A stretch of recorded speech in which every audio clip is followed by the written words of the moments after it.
किसी भी धर्म के धर्म प्रमुख, ईश्वर या उनके संतों को बुरा कहना, उनका कार्टून दिखाना कहीं से भी उचित नहीं मान सकते। लेकिन इसको एक छोटे संदर्भ में ना देख के आपको एक बड़े संदर्भ में देखना होगा कि बात असलियत में क्या है और विश्व में प्रचारित किस तरीके से की जा रही है। क्योंकि वर्तमान में जो फ्रांस के राष्ट्रपति का विरोध किया जा रहा है वो इस तरीके से विरोध किया जा रहा है कि जैसे फ्रांस के राष्ट्रपति ने इस्लाम के विरुद्ध या मुस्लिम के विरुद्ध ही बात कर दी होगी, जबकि उनने अभिव्यक्ति की स्वतंत्रता की बात की और उनने कहा कि इस्लामिक जो आतंकवाद है या जो आतंकवादी हैं या जो कट्टरपंथी लोग हैं इस्लाम के, उन पर रोक लगनी चाहिए। क्योंकि पिछले 5 से 10 वर्षों से या इतिहास की अगर अपन विभिन्न समय की घटनाओं को देखें तो फ्रांस पर आतंकी हमले लगातार होते जा रहे हैं। इस वजह से इस चीज को फ्रांस के संदर्भ में अगर आप सेपरेट करके देखेंगे तब आप समझेंगे कि एक जगह अभिव्यक्ति की स्वतंत्रता सिखाने वाले शिक्षक की हत्या कर दी जाती है, उसके बाद चर्च के पास 3 लोगों की, जिसमें एक महिला है, गर्दन काट के उसकी हत्या कर दी जाती है।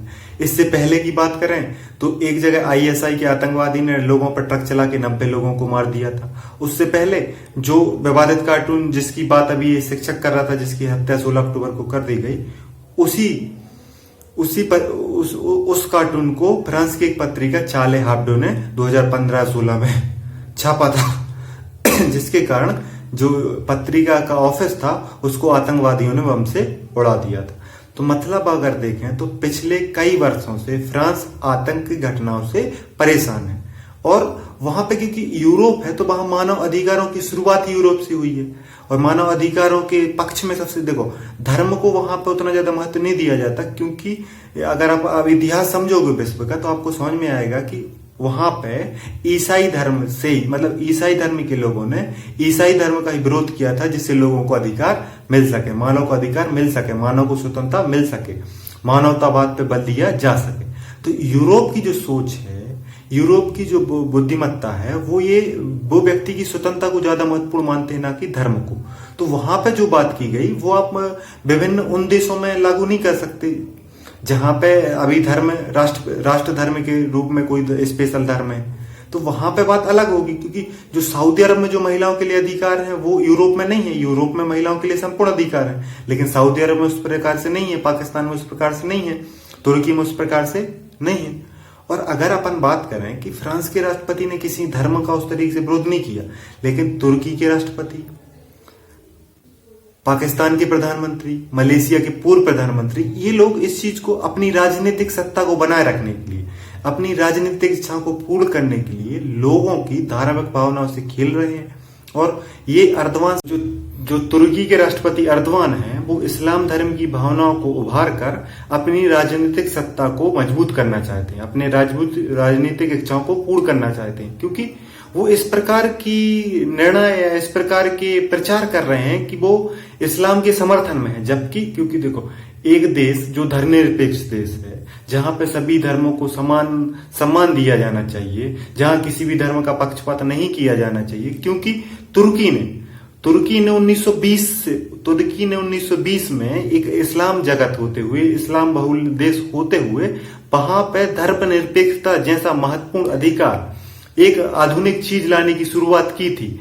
उसने एक प्रकार से उदाहरण सेट किया था कि कैसे मुस्लिम देश धर्म को अलग रख के राष्ट्र निर्माण कर सकती। लेकिन अर्दवान फिर से इतिहास में जाना चाहते हैं, भूतकाल में जाना चाहते हैं और तुर्की को इस्लाम का समर्थक, इस्लाम का गुरु बनाना चाहते हैं। जबकि वर्तमान में धर्म और राजनीति को अलग होना चाहिए। लोगों की धार्मिक भावनाओं को राजनीति के लिए उपयोग नहीं किया जाना चाहिए, क्योंकि इससे अशांति फैलने का डर होता है, इससे सांप्रदायिक हिंसा होने का डर रहता है। लेकिन अर्दवान फ्रांस के बहाने अपनी सत्ता, अपनी चीजों को अच्छा करने की कोशिश कर रहे हैं। जबकि इन्होंने खुद कुछ समय पहले एक म्यूजियम को मस्जिद में बदल दिया, जिससे ईसाई धर्म के लोगों को भावनाओं को ठोस पहुंची।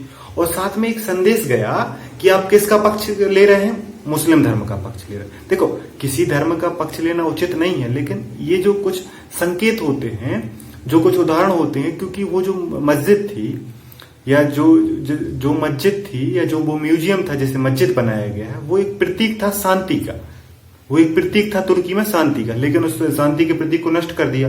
और अब बात करते हैं फ्रांस के, मतलब कि आप दूसरे को सिखाएंगे कि आप शांति की बात करें और खुद अशांति फैलाएंगे। तो आपको या अपन को समझने की कोशिश है कि जो ये राष्ट्र प्रमुख कह रहे हैं, इनके खुद देश में उतना बैलेंस नहीं है और दूसरे की बैलेंस या दूसरे की अच्छाई की बात करते हैं, जबकि खुद अच्छे बन जाए तो ज्यादा बेटर रहेगा। और पाकिस्तान की बात करें तो पाकिस्तान तो ऐसा है कि उसको बस विरोध करना है, उसको बस विरोध करना है। जबकि अगर आप मुस्लिम समर्थक देश हैं, आपका राष्ट्र या राज्य धर्म मुस्लिम है, तो आपको जो बलूचिस्तान के लोगों को आप परेशान कर रहे हैं वो रोक दीजिए। आप जो यहूदी मुसलमानों को, जो मुसलमान नहीं मानते, वो रोक दीजिए। और आपको समझना चाहिए कि आप अगर फ्रांस का विरोध कर रहे हैं तो पहले सोच समझ तो लीजिए कि आप कर क्या रहे हैं। आपकी संसद में आप राजदूत को वापस बुलाने का पारित करते हैं क्या विधेयक, जबकि आपको बाद में पता चलता है, विधेयक पारित होने के बाद पता चलता है कि आपका राजदूत तो फ्रांस में है ही नहीं। मतलब कि नशे में ना रहें, सोच समझ के फैसला लें कि जब आपका राजदूत वहां है नहीं तो आप संसद, आप लोगों को क्या दिखाना चाह रहे हैं कि हम फ्रांस का आप लोगों को क्या दिखाना चाह रहे हैं कि हम फ्रांस का विरोध कर रहे हैं, मुस्लिम का समर्थन कर रहे हैं। देखो, हर मुस्लिम, सच्चा मुस्लिम ये चाहता है कि शांति के साथ हमें धर्म का पालन करने दिया जाए। वो ये नहीं चाहता कि तुम दूसरे को कमजोर या दूसरे को नीचे दिखाकर हमें संतुष्ट करो, क्योंकि सच्चा मुसलमान शांति के साथ जीना चाहता है। यही हजरत मोहम्मद साहब ने कहा था और यही हर सच्चा मुसलमान चाहता है। क्योंकि विश्व स्तर पर देखें तो विभिन्न घटनाओं से मुस्लिम धर्म को या मुस्लिम लोगों को नीचे दिखाने की कोशिश की जाती है, उनकी भावनाओं को उभेर कर राजनीतिक इच्छाएं पूरी की जाती हैं। तो इस सब पर रोक लगनी चाहिए। और मलेशिया के राष्ट्रपति क्या कहते, मलेशिया के पूर्व प्रधानमंत्री जो महातिर साहब हैं, जिनकी उम्र 94 साल है, वो ट्वीट करते हैं कि मुस्लिम लोग जो फ्रांस के राष्ट्रपति से गुस्सा है, उनको फ्रांस के लोगों की हत्या करने की मतलब आजादी है, उनको स्वतंत्रता है। आपको समझना चाहिए कि आप किसी का विरोध शांति से भी तो कर सकते हैं, विरोध का एक उचित तरीका भी तो होता है। आप ये कह रहे हैं कि मुस्लिम लोग फ्रांसीसी लोगों को मार दें, इससे क्या होगा, मान लो मलेशिया में जो फ्रांसीसी लोग हैं उनकी हत्या होना शुरू भी हो सकती है, सांप्रदायिक माहौल बिगड़ जाएगा, तो इससे नुकसान हो सकता है। अतः हमें समझने की कोशिश है कि धर्म को जब लोग राजनीति में प्रयोग करते हैं, तो आप अगर किसी धर्म को अच्छे से मानते हैं तो आपको घटना को पूरी तरीके से समझने की कोशिश करना चाहिए। और देखो, वर्तमान जो समय चल रहा है, आधुनिकता का जो समय चल रहा है, तो उसमें धर्म को उतना महत्व नहीं दिया जाएगा जितना अधिकारों को दिया जाएगा। ये बात आप चाहे किसी धार्मिक देश में रह रहे हो, चाहे आप किसी धर्मनिरपेक्ष देश में रह रहे हो, आपको मानव अधिकारों को सम्मान देना पड़ेगा। क्योंकि वर्तमान की जो दिशा है, वर्तमान में जो आधुनिकता की दिशा है, वो स्वतंत्रता, समानता और मानव अधिकारों की ओर ही जा रही है। अतः देखो, धर्म का विरोध करना गलत बात है, धर्म का विरोध नहीं करना। देखो, धर्म को अलग करके मानव अधिकारों की बात की जाती है, कभी कभी धर्म को विरोध नहीं किया जाता, धर्म को, मानव अधिकारों को अलग रख के मानव अधिकारों को प्राथमिकता दी जाती है। तो यही किया जाना चाहिए। और तथा हमें, जैसे आप अगर भारत का लें तो भारत ने फ्रांस का समर्थन इसलिए किया है कि आपने देखा था पुलवामा में हुआ, अनंतनाग में हुआ या कश्मीर में लगातार आतंकी हमले होते रहते हैं। तो भारत ने कहा कि वो जो नीस में 29 अक्टूबर को जो आतंकी हमले के तहत लोगों की हत्या की गई, उसकी भारत निंदा करता है, फ्रांस का सपोर्ट करता है। मतलब भारत यहाँ पे स्पष्ट संकेत देना चाहता है कि वो आतंकी घटनाओं के विरोध में है, आतंकवाद के विरोध में है। क्योंकि भारत पिछले कुछ समय से लगातार विश्व स्तर पर इस प्रकार की कोशिश कर रहा है कि जो आतंकी घटना है वो रुकनी चाहिए, और आतंकवाद का समर्थन करने वाले देश, जिसमें पाकिस्तान प्रमुख है, इन देशों पर रोक लगनी चाहिए। क्योंकि भारत सबसे अग्रणीय देश है जो आतंकवाद के विरोध में लगातार कई वर्षों से बहुत मजबूती से खड़ा हुआ। तो भारत फ्रांस को इसलिए इस बात पर समर्थन नहीं दे रहा कि आप मुस्लिम का विरोध कीजिए, इस बात पर नहीं कि आप इस्लाम को खराब कीजिए।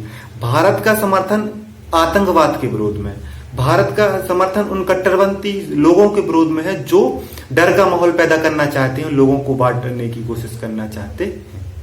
अतः अगर अपन बात को खत्म करें तो तुर्की को अपना देखना चाहिए, पाकिस्तान को सोच समझ के काम करना चाहिए, और फ्रांस को इस्लाम या विभिन्न धर्मों को सम्मान के साथ अभिव्यक्ति की स्वतंत्रता लानी चाहिए, और भारत को आतंकवाद के तहत जो लड़ाई लड़ रहा है वो लड़ते रहना चाहिए, लेकिन किसी भी धर्म के लोगों की भावनाओं को ठेस पहुंचाए बगैर। उम्मीद करता हूं वीडियो अच्छा लगा हो तो लाइक करें, शेयर करें और जुड़े रहें जीएस विद संजय के साथ। नमस्कार।